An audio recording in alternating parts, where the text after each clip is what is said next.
Em nome do Pai, do Filho e do Espírito Santo. Amém. Vinde, Espírito Santo, vinde por meio da poderosa intercessão do Imaculado Coração de Maria, vossa amadíssima esposa e nossa mãe. Amém. Correspondência do Evangelho do dia com a obra O Evangelho como me foi revelado, de Maria Valtorta. Evangelho segundo São Lucas, capítulo 22, versículos do 22 ao 40. Domingo da apresentação do Senhor. Quando se completaram os dias para a purificação da mãe e do filho, conforme a lei de Moisés, Maria e José levaram Jesus a Jerusalém, a fim de apresentá-lo ao Senhor. Conforme está escrito na lei do Senhor, todo primogênito do sexo masculino deve ser consagrado ao Senhor. Foram também oferecer o sacrifício, um par de rolas ou 2 pombinhos, como está ordenado na lei do Senhor. Em Jerusalém havia um homem chamado Simeão, o qual era justo e piedoso, e esperava a consolação do povo de Israel. O Espírito Santo estava com ele e lhe havia anunciado que não morreria antes de ver o Messias, que vem do Senhor. Movido pelo Espírito, Simeão veio ao templo. Quando os pais trouxeram o menino Jesus para cumprir o que a lei ordenava, Simeão tomou o menino nos braços e bendisse a Deus. Agora, Senhor, conforme a tua promessa, podes deixar teu servo partir em paz, porque meus olhos viram a tua salvação, que preparaste diante de todos os povos, luz para iluminar as nações e glória do teu povo Israel. O pai e a mãe de Jesus estavam admirados com o que diziam a respeito dele. Simeão os abençoou e disse a Maria, a mãe de Jesus: Este menino vai ser causa tanto de queda como de reerguimento para muitos em Israel. Ele será um sinal de contradição. Assim serão revelados os pensamentos de muitos corações. Quanto a ti, uma espada te traspassará a alma. Havia também uma profetisa chamada Ana, filha de Fanuel, da tribo de Asser. Era de idade muito avançada. Quando jovem, tinha sido casada e vivera 7 anos com o marido. Depois ficara viúva e agora já estava com 84 anos. Não saía do templo, dia e noite servindo a Deus com jejuns e orações. Ana chegou nesse momento e pôs-se a louvar a Deus e a falar do menino a todos os que esperavam a libertação de Jerusalém. Depois de cumprirem tudo, conforme a lei do Senhor, voltaram a Galiléia para Nazaré, sua cidade. O menino crescia e tornava-se forte, cheio de sabedoria, e a graça de Deus estava com ele. Palavra da salvação. Glória a vós, Senhor. Correspondência com o Evangelho como me foi revelado, de Maria Valtorta, no capítulo 32 do volume 1. Vejo sair de uma casinha muito modesta um casal de pessoas. De uma pequena escada externa desce uma mãe muito jovem com um menino nos braços, envolvido em um pano branco. Reconheço esta nossa mamãe. É sempre ela, pálida e loira, elegante e tão gentil em tudo o que faz. Está vestida de branco com um manto azul claro, no qual se envolve. Na cabeça traz um véu branco. Vai levando com todo cuidado o seu menino. Aos pés da escadinha, José a espera, ao lado de um burrinho cinzento. José está todo vestido de cor marrom claro, tanto na túnica como no manto. Ele olha para Maria e lhe sorri. Quando Maria chega perto do burrinho, José passa a rédea do animal por baixo do braço esquerdo e segura, por um momento, o menino, que está dormindo tranquilo, para que Maria possa acomodar-se melhor na sela. Depois ele lhe devolve Jesus e põe-se a caminho. José vai ao lado de Maria, segurando sempre o animal pela rédea e prestando atenção para que este vá sempre direito e sem tropeçar. Maria está com Jesus no colo e, como por temor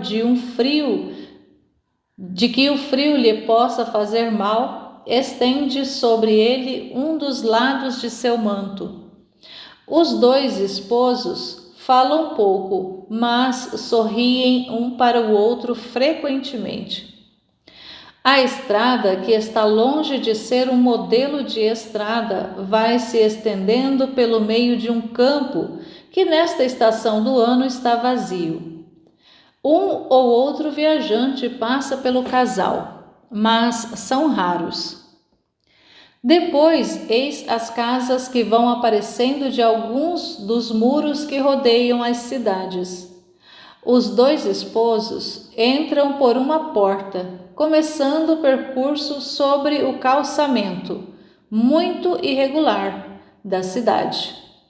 O caminho se torna muito mais difícil, seja porque o trânsito os obriga a parar o burrinho com frequência, seja porque este dá contínuas sacudidelas sobre as pedras e os buracos, perturbando Maria e o menino. A estrada não é plana, é uma ladeira ainda que leve. Está apertada entre as casas altas, de portinhas estreitas e baixas, com raras janelas que dão para a rua. No alto, o céu se mostra com muitos retalhos do seu azul, entre uma casa e outra, ou melhor, entre um e outro terraço. Embaixo na rua há gente e vozerio, transeuntes que se encontram com aqueles que estão nos seus jumentos e com os que conduzem jumentos com carga. Outros vão indo atrás de alguma embaraçante caravana de camelos. A um certo ponto passa uma patrulha de legionários romanos, com grande barulho de cascos e de armas, desaparecendo atrás de um arco colocado em uma rua muito estreita e pedregosa. José vira para a esquerda e entra por uma rua mais larga e mais bonita. No final desta, vejo o muro de uma fortaleza que eu já conheço. Maria apeia do burrinho junto à porta, onde há uma espécie de posto para outros jumentos. Eu digo posto porque é parecido com um barracão, ou melhor, um telheiro, onde há palha pelo chão e umas estacas com argolas, onde se amarram os animais. José dá algumas moedas a um homenzinho que apareceu por ali, conseguindo deste modo um pouco de feno e um cântaro de água tirado de um poço velho que fica num canto, para alimentar o burrinho. Em seguida vai ao encontro de Maria entrando com ela no recinto do templo. Dirigem-se primeiro para os pórticos, onde estão aquelas que Jesus mais tarde fustigaria severamente: os vendedores de pombos e cordeiros e os cambistas. José compra 2 pombinhos brancos, não troca o dinheiro. Compreende-se que já tem a quantia certa. José e Maria se dirigem a uma porta lateral de 8 degraus.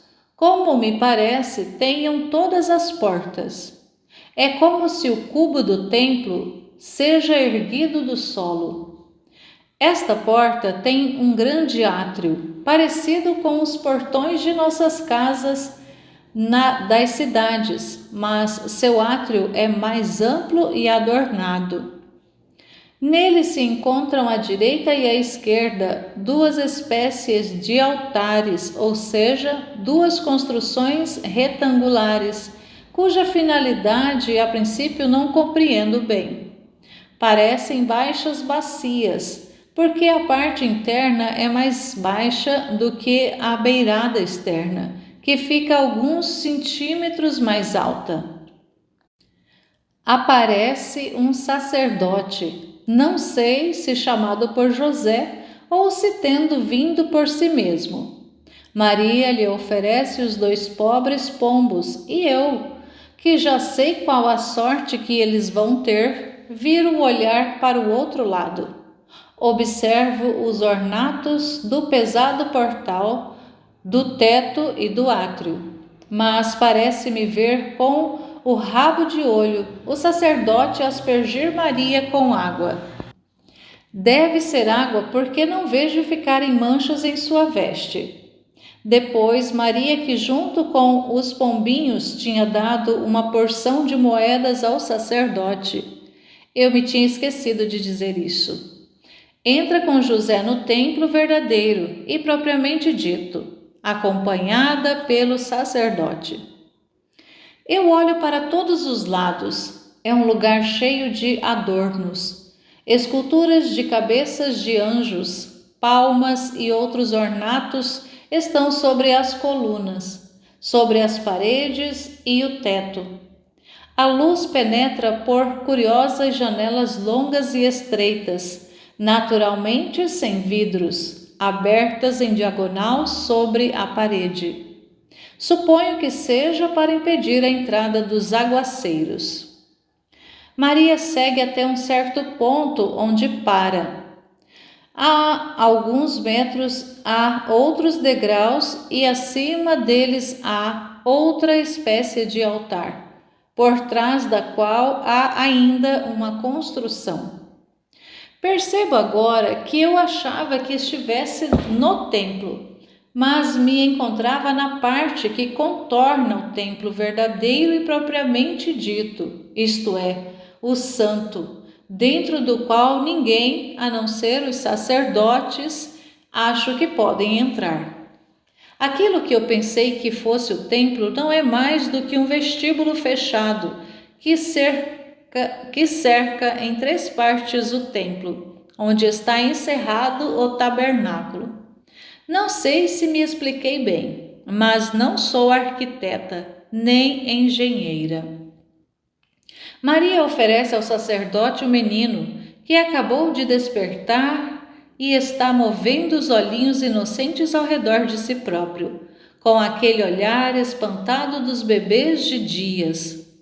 O sacerdote o toma em seus braços e o ergue, virado para o templo, junto àquela espécie de altar que está acima dos degraus.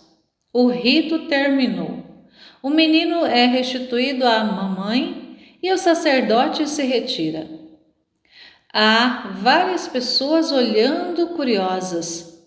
Um velhinho encurvado abre caminho entre essas pessoas, mancando e apoiando-se num bastão. Deve ter muita idade, eu diria, mais de 80 anos. Aproxima-se de Maria, pedindo-lhe que o deixe pegar o menino por um instante. Maria atende ao seu pedido sorrindo. Simeão pega o menino e o beija. Eu sempre acreditei que ele pertencesse à classe sacerdotal, mas ao invés parece ser apenas um simples fiel, a julgar pelas suas roupas. Jesus lhe sorri, fazendo aquela caretinha cheia de dúvidas, característica das crianças de peito. Parece que o observa com curiosidade, porque o velhinho está chorando e rindo ao mesmo tempo, e suas lágrimas fazem um verdadeiro bordado de pontinhos de luz, brilhando enquanto vão se insinuando por entre as rugas, enchendo de pérolas a barba longa e branca, para a qual Jesus estende as mãozinhas. É Jesus, mas é sempre um bebê, e tudo o que se move à sua frente lhe chama a atenção. E lhe dá vontade de pegar para conhecer melhor, seja lá o que for. Maria e José sorriem, e também os presentes que elogiam a beleza do pequenino. Ouço as palavras do velho santo e vejo o olhar espantado de José, o olhar comovido de Maria e também da pequena multidão, em parte admirada, mas também comovida, tomada pela alegria, pelas palavras do velho. No meio da pequena multidão estão alguns barbudos e enfatuados sinedritas, que balançam a cabeça olhando para Simeão como uma compaixão zombeteira. Devem pensar que está fora de seu juízo pela idade. O sorriso de Maria se apaga e se transforma em uma acentuada palidez quando Simeão lhe anuncia sua futura dor. Por mais que ela já o saiba, esta palavra lhe aflige o espírito. Ela se aproxima ainda mais de José em busca de conforto, apertando com sentimento o seu menino ao seio, bebendo como alma sequiosa as palavras de Ana que, sendo mulher, tem piedade do sofrimento de Maria. Ele promete que o Eterno amenizará com uma força sobrenatural a hora de sua dor. Mulher, para aquele que deu o Salvador ao seu povo, não faltará poder para mandar um anjo confortar-te no teu pranto.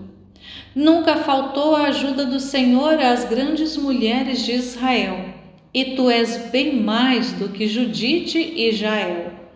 O nosso Deus te dará um coração de ouro puríssimo, para que possas resistir ao mar de dor, pelo qual se tornarás a maior mulher da criação, a mãe. E tu, menino, lembra-te de mim na hora da tua missão. E aqui cessa minha visão. Aí Jesus vem para fazer um ensino. Jesus diz: nascem dois ensinamentos para todos da descrição que fizeste. O primeiro não é a um sacerdote mergulhado nos ritos, mas o espírito ausente, e sim a um simples fiel que a verdade se revela. O sacerdote, sempre em contato com a divindade, voltado a tudo que é relacionado a Deus, dedicado a tudo o que está acima da carne, deveria ter percebido logo quem era o menino que estava sendo oferecido no templo naquela manhã. Mas, para que pudesse pressentir, precisava de um espírito vivo, não simplesmente de uma veste para cobrir um espírito, que, se não estava morto, estava muito adormecido. O Espírito de Deus pode, se quiser, trovejar e sacudir, como um raio e um terremoto até o espírito mais obtuso. Isto ele pode. Mas, geralmente, visto que ele é espírito de ordem, dado que Deus é ordem em cada uma de suas pessoas, e em seu modo de agir. Ele se expande e se comunica, não digo só onde há merecimento suficiente para receber a sua efusão. E nesse caso seriam poucos os casos em que ele se expandiria, nem mesmo tu conhecerias as suas luzes, mas sim onde ele vê boa vontade em merecer a sua efusão. Como se explica essa boa vontade? Tanto quanto possível, com uma vida inteira em Deus, na fé, na obediência, na pureza, na caridade, na generosidade, na oração. Não tanto no ativismo, mas na oração. Há uma diferença menor entre a noite e o dia do que entre o ativismo e a oração. A oração é comunhão de espírito com Deus, da qual vós saís revigorados e decididos a ser de sempre mais dele. O ativismo é um hábito qualquer, feito por diversos fins, mas sempre egoístas, deixando-vos como sois, ou melhor, vos agrada, até de uma culpa de mentira e de assídia. Simeão tinha esta boa vontade. A vida não lhe tinha poupado trabalhos e provações, mas ele não perdeu a boa vontade. Os anos e as vicissitudes não tinham enfraquecido nem abalado a sua fé no Senhor, nas suas promessas, e não tinham diminuído a sua boa vontade de ser sempre mais digno de Deus. Antes que os olhos de seu servo fiel se fechassem à luz do sol, na esperança de se reabrirem ao sol de Deus, rutilando nos céus, que seriam abertos quando eu lá subisse após o meu martírio. Deus lhe mandou um raio do Espírito que o guiou ao templo para ver a luz do mundo. Movido pelo Espírito Santo, diz o Evangelho: ó, se os homens soubessem que amigo perfeito é o Espírito Santo, que guia, que mestre, se amassem e invocassem este amor da Santíssima Trindade, esta luz da luz, este fogo do fogo, esta inteligência, esta sabedoria, muito além do necessário, eles haveriam de saber. Escuta, Maria, aqui é Maria Valtorta, escutai, meus filhos, cada um de nós. Simeão esperou durante toda uma longa vida para ver a luz, para saber que a promessa de Deus estava cumprida. Mas ele nunca duvidou, nunca disse a si mesmo: é inútil que eu persevere em esperança e em oração. Ele perseverou e alcançou a graça de ver o que nem o sacerdote, nem os sinedritas, cheios de soberba e opacidade, viram: o Filho de Deus, o Messias, o Salvador, naquele corpo infantil que lhe dava calor e sorrisos. Ele recebeu, portanto, o sorriso de Deus como primeiro prêmio de sua vida honesta e piedosa, através dos meus lábios de menino. Segunda lição: as palavras de Ana. Também ela, que é profetisa, vê o Messias em mim, recém-nascido. Isto é natural, dada a sua capacidade de profecia. Mas escuta, procurai o que ela, inspirada pela fé e pela caridade, diz à minha mãe. Tirai disto luz para o vosso espírito, para que ele rejubile neste tempo de trevas, nesta festa da luz. A Ruém deu um Salvador, não faltará o poder de dar o seu anjo para confortar o vosso pranto. Pensai que Deus deu-se a si mesmo para anular a obra de Satanás nos espíritos. Agora não poderá ele vencer os satanases que vos torturam? Não poderá enxugar o vosso pranto, derrotando esses satanases e enviando-vos de novo a paz do seu Cristo? Por que não o pedir com fé? Fé verdadeira, poderosa, uma fé diante da qual o rigor de Deus, desprezado por vossas inúmeras culpas, caía com um sorriso, trazendo o perdão como ajuda, trazendo a sua bênção como arco-íris sobre esta terra que está submergindo em um dilúvio de sangue, procurando por vós mesmos?